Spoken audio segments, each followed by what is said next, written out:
What is your biggest secret you keep from everyone?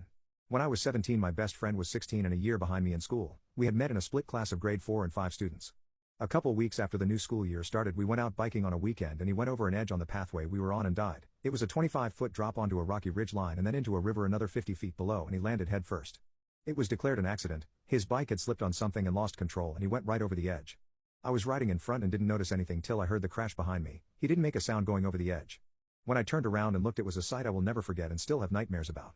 I had a cell phone with me and called 911, but there was nothing to be done. Even from up where I was, I could see his helmet had cracked and blood pooling around his head. His family blamed me for the death even though it was an accident, saying I had pushed him to ride too hard. It was a bike path in the city, but they needed an excuse, or that I had distracted him, stuff like that. About 9 months later, I had to clear out our locker at school. Even though I was in grade 12 and he was in grade 11, we arranged to share a locker at the end of the school year.